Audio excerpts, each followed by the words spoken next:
Hello, I'm Crimson Clover, and welcome back to Clover Reads. Today we have two stories from the Am I the A-hole here subreddit. The first is titled, Am I the asshole for refusing to cook after my boyfriend tried to critique my cooking with a literal PowerPoint presentation? By Reddit user Esco089. That is certainly interesting. That's a lot of effort to go through to critique someone's food. Wouldn't you just be like, hey, maybe next time change something? I don't know. Let's get into it. So this happened a few days ago, and I'm still trying to process it. For context, I, 28 female, have been with my boyfriend, 30 male, for about 2 years. We live together, and I've always done most of the cooking because I genuinely enjoy it. And he claims he can't even boil water without setting off the smoke alarm. I'm assuming you mean boil water on the stove, because you can buy a tea kettle and not have to worry about that. Electric kettles. Or, to the horror of my Brit friends, microwave it. The other night, I made one of our favorite meals, and while we were eating, he got a weird smirk on his face. He then says, I've been taking notes. I laughed, thinking he was joking, but then he said, no, really, I made a presentation. I still thought it was a joke until he got up, connected his laptop to the TV, and opened a PowerPoint titled, Improving Our Homemade Dining Experience. I was in disbelief as he went slide by slide, critiquing my dishes. Slide 1, too much garlic. Which is stupid, you can just ask someone to turn down the garlic. Slide 2, pasta consistency. That's a preference. Slide 3, more salt, less sass. Ooh. I mean, less salt would be more salt or less salt. Either way, that's a preference. But less sass? That's just an insult to your partner. The kicker was slide 8, which was just a photo of Gordon Ramsay facepalming with the caption, "What do you think?" I was stunned. I told him if he had such detailed opinions, he should cook himself. He tried to backtrack, saying it was all in good fun, and that he was just trying to help. But I wasn't laughing. I haven't cooked since, and now he's been living off cereal and takeout.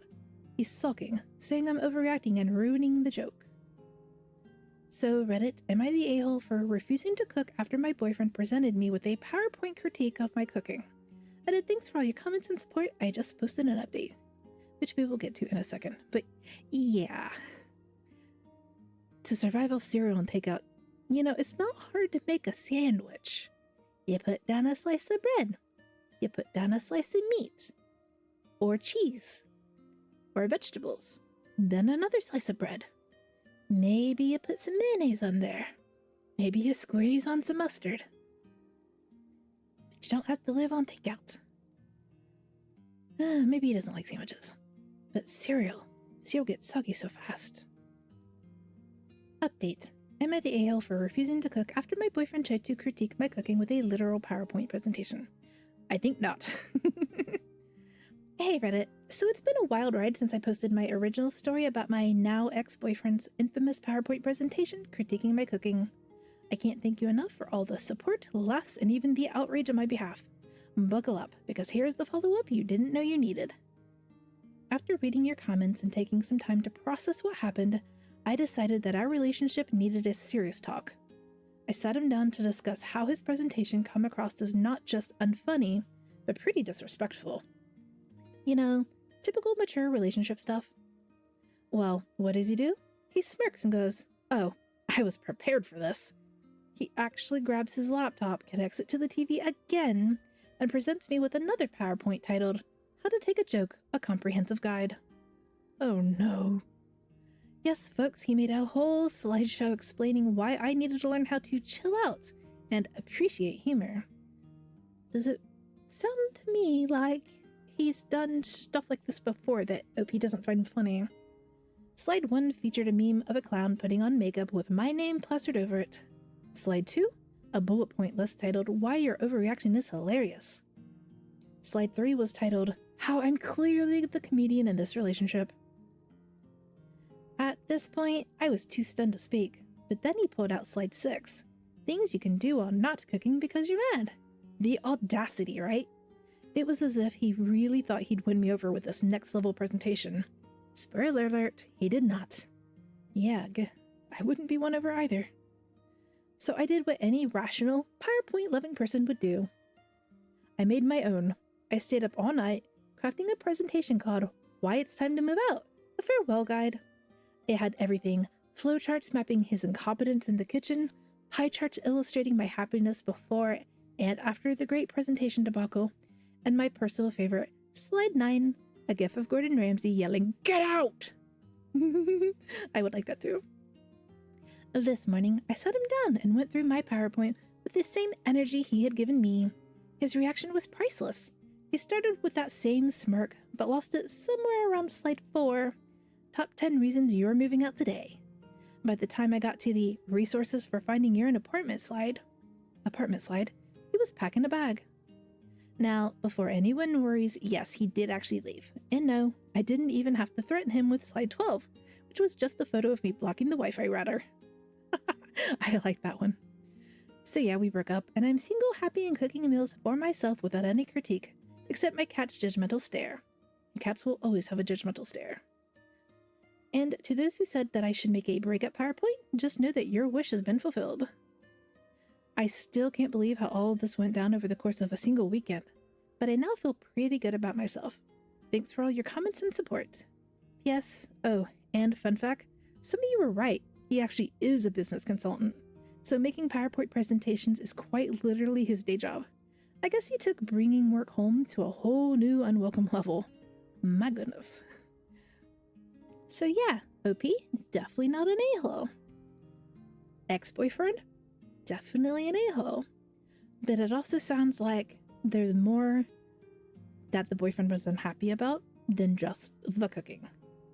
And I think OP has had to deal with more jokes than just the slideshow for it to be such a quick turnaround of a breakup and kick out. But, you know, at least the guy went peacefully. Some people don't. And now we shall move over to story 2. It's a little longer. Some mentions of assumed transphobia, because the girlfriend in the story is just a little cray-cray. We're not really sure if she was transphobic or just super paranoid about her now ex-boyfriend getting with other people. Either, I should say, OP's ex-girlfriend. Our next story is, am I the a-hole for not kicking out my roommate just because my girlfriend thinks he might be trans? From user throwawayjason7723. And I know this is Jason with a throwaway account, but it sounds like someone is attempting to throw away Jason. Stay strong, Jason. I, 22 male, have a roommate. Let's call him Alex, male 23, who moved in about 6 months ago. I honestly never considered Alex maybe trans. Not that I would care if he was, but that's not the issue. He's a short guy, probably under 165 cm or 5 feet 5 inches. Has a lot of facial hair, muscles, and looks a lot like a short Henry Cavill in my opinion. No one I know has ever brought up the idea before. I've had my friends and family over at our apartment before. This is really the part that gets to me because my mom is extremely against gay people. And if she sensed anything was up, she would have caused problems right away. Not cool, OP's mom. Alex and I get along. We're polite, but not really friends. He's quiet, but super polite. Always pays rent on time, helps with chores, even shares his cooking with me. I appreciate having him around, especially because my last 3 roommates were each their own horror story. Ooh. The issue came up when my girlfriend, let's call her Sarah, 28 female. Okay. Alex was shirtless. To clarify, I forgot to tell Alex she was coming over, and she noticed the scars on his chest. After that, she was quiet and short with me her entire stay there. When she got home, she blew up my phone, asking why I had a female, in quotation marks, living with me. I was confused and asked what she was on about.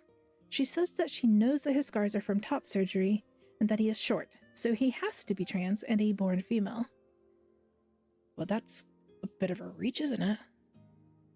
I tried to explain that even if Alex is trans or a born female person, there is no way I'd be attracted to him because to any person who looked at him, you would see a freaking guy.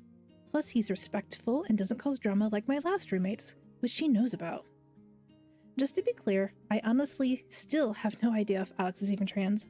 I googled it, and those scars could be from some other surgery, like heart surgery or gynecomastia, which I had to look up, and is when assigned male at birth people have a hormone imbalance that causes too much, say too much, that's subjective, but causes more breast tissue to grow than an assigned male at birth person would usually have. You know, it can happen to any guy at any age, but, you know, usually around puberty, but still, can be surgically removed. At first, Sarah wanted me to just ask Alex if he was trans. Okay, and I really don't have an argument for him being short, but there are a lot of short men. At first, Sarah wanted me to just ask Alex if he was trans, which, why would I do that? Or give her his last name so she can run a background check. And why would you do that? I said no to both. That would be such an invasion of privacy. Then she said this was a violation of trust and that if I didn't either find out if Alex was trans and kick him out, or just kick him out, that she would have to reevaluate things. Basically threatening me to break up. I said I don't do ultimatums and that we're done. Yeah, stand your ground, OP. Since then, she's been messaging me every single day for over 2 weeks, even after I blocked her on everything because she wouldn't leave me alone. Pissed that I wouldn't do this small thing for her. She ranges from, "Are you effing him?" to, "Let's just talk. Why can't you at least give me closure and ask him?"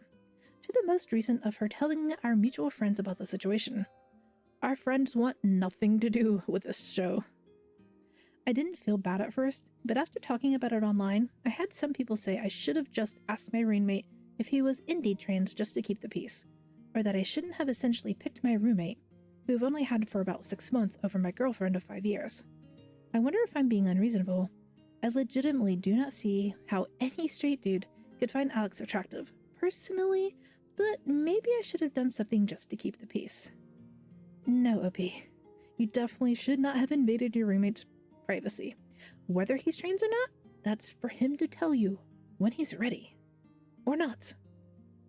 TLDR, my now ex-girlfriend thinks that my roommate is trans, told me to find out for sure or kick him out. I refused and broke up with her. Am I the a-hole here? Edit to answer some questions. Did you break up with her? Yes. During the text conversation, we broke up. I always told her I had one rule, that I don't do ultimatums. If she were to say choose X or me, then I would leave. I put up with a lot of stuff, verbal and physical, but I don't put up with that kind of BS. OP, sweetie, please, don't put up with physical and verbal abuse. I mean, that's a decent line to saying don't ever give me an ultimatum, but why isn't one of your lines in the sand like cheating or abuse? Ages? I was 17 and she was 22 to 23 when we got together. It's been a long time, so I'd have to look back to make sure. But yeah, I was for sure 17. We got together the day I turned 17. Our anniversary is my birthday. We couldn't get together before then because of the age of consent in my state, which I get now is really effed up. I don't know if it helps, but we have known each other our entire lives. My mom is her mom's best friend. When my mom worked, I would go over to Sarah's house, so I wasn't alone. We started talking and flirting when I was about 15 or 16, but didn't cross any physical lines until I turned 17 because I didn't want her to get arrested. I get that sounds bad, I really do, but at that time, I didn't see it as bad, just in case it is asked or our moms encouraged it. Oh, dear me. Now look, I will say if you're in an age differential relationship, always wait until the partner is an adult.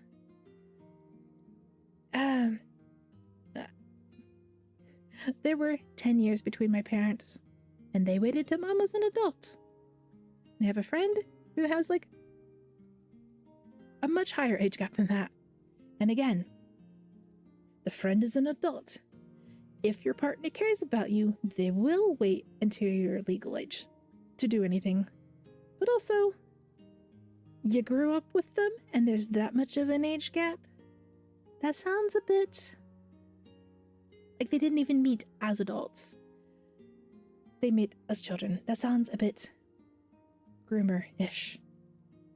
I'm uncomfortable with that. Why would you want to be with someone like that? I don't. I really don't. I didn't really realize it was transphobia until some people here talked to me about it.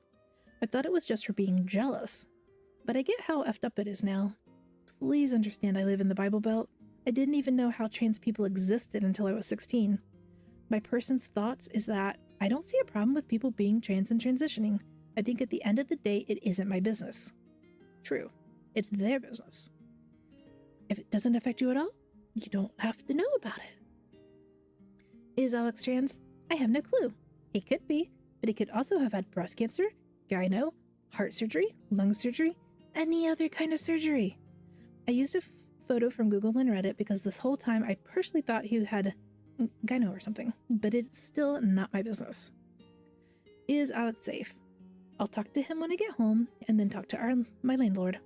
I will change my gate code and also have her removed from the allowed guest list, and also ask my landlord to not let her in personally. She hasn't been too violent of a person in the past. Too violent. But I also didn't know she was this insane in the past either.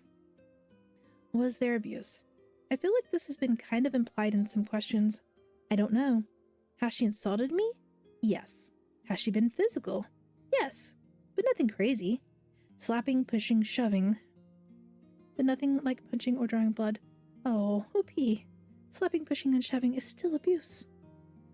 Why use CM if you're American? I was born and raised American. However, I have a couple of friends who use the metric from college. And after sharing a group chat with them for so long, the habit has stuck. If anyone cares, we're in automotive engineering. The photo isn't actually Alex. I searched Google for a gyno surgery photos and then found a Reddit post talking about it. I used it as a reference for what I mean, scarring under the chest and around the nipple area. I definitely wouldn't actually post a photo of Alex here, censored or not. Sorry for the confusion.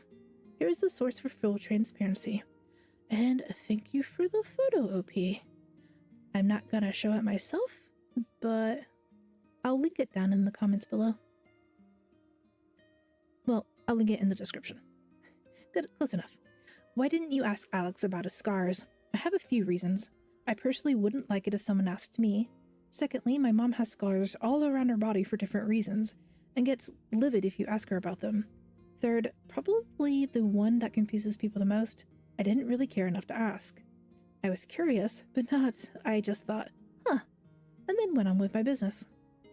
Small update, I talked to Alex. I got advice saying to be upfront and to tell him what's up completely, hide the trans part, and that I just shouldn't tell him. I don't know if this was the right thing, but I just told him, because once I was face to face with him, I couldn't really help but do it. To clarify, I did not ask him about his scars, or mention that specifically. I said my ex-girlfriend was under the impression he was a trans person, made sure to say that I didn't care if he was or wasn't, and that I broke things off, changed the gate codes, put her on the do not let in list, all that drama. Before even saying anything, he asked if I was okay. Like I said, he's a chill dude. He also, not so subtly, asked the same questions that a lot of the comments asked. Essentially, if I was in an abusive situation. I told him I don't know, but whatever kind of situation it was, it's over. The thing that really kind of effed me up is that he called me his best friend. Aww. I regret not saying we were close in other comments. I realize now we have different definitions of close, because he is introverted and I'm not. We talked about irrelevant stuff for a while, then the question came up. Would you care if I was trans? To summarize things, yes, Alex is trans-mask. Aw, he trusts you enough to tell you now. He did have top surgery when he was 19 and has been on hormones since he was 18. He even has a tattoo with the date he started testosterone. While the idea that he could have been a dude with gyno, cancer, or something else is completely reasonable, it just happens that Alex is trans, and I don't care about that. Alex is Alex. Good for you, OP. And I'm so happy that he trusts you. And also that his first thoughts was like, are you okay? I did show him the post and got permission to update things. I would not have otherwise. He is also roaming this post somewhere. Hi, Alex, but probably won't comment. Notes. Alex is going to help me out with finding some low-cost pay or pay skill therapy because he personally hasn't heard good things about the college's therapy services. Like everyone else has said, yes, it was abuse. I see that. I will also hold higher standards for myself in the future. Alex sent me the information for the therapist he sees, and I'll contact them in the morning. The landlord knows there is a domestic incident, and I trust him when it comes to making sure my ex doesn't show up. The do not allow list was made in mind for this reason. I am not ready to talk to my mom about this, but I hope that with some therapy and time I will be. She knows something's going on, but she believes this is a break, not a breakup. Oh, would the ex spin it as like a Ross and Rachel situation? Sorry if this sounds like rambling. It is. This has been a rough couple of weeks. My brain is fried and I'm tired. Keep in mind, I'm still a full-time student during this. I also have to keep my grades up for my grants, scholarships, government aid, etc. I do read all comments, even the not-so-good ones. I will try to respond more before I sleep tonight. But just know, even if I don't reply, I have read it. I appreciate all the advice, kicks in the rear, and the sympathy. A side note, I have seen a lot of trans people comment on this post, and I have had a few reach out to me in private. I'm thankful for your comments as well. It has brought to my attention how tough things are out there, just because I honestly felt that what I did was the bare minimum and not worthy of praise because it should just be expected. But I see that it's being praised for how low of a bar there is when it comes to human decency towards you. And I'm sorry for that and hope things get better. TLDR, girlfriend of 5 years wanted me to kick out my chill roommate of 6 months because he is trans, which apparently means I'll sleep with him. Broke up with her, kept the roommate. Official update. I talked to the therapist. Alex recommended.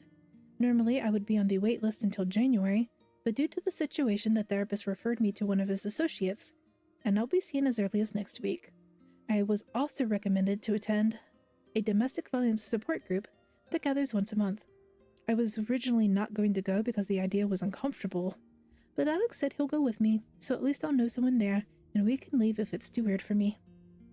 Support friend! My mom is aware of the breakup. She isn't too happy.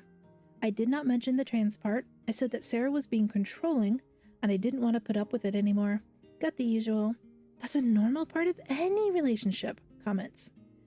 No, it's not. But I stood my ground. My mom seems to be under the same delusion as Sarah that this is a small argument or something and we'll get back together. But that is absolutely not happening. I don't really talk to Sarah's mom, so I don't know her thoughts on the matter. The landlord is aware of the situation and will not let Sarah in should she try to show up. If you don't have the gate code, you have to go to the main office and the employee, the landlord's son, will buzz you in if they're on your accepted person list or call the tenant and ask if they aren't on the list.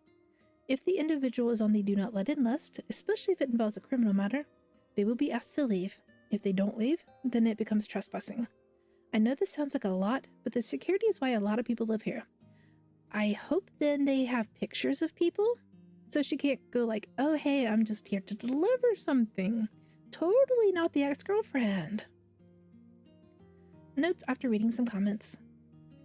I am sorry for trivializing my abuse.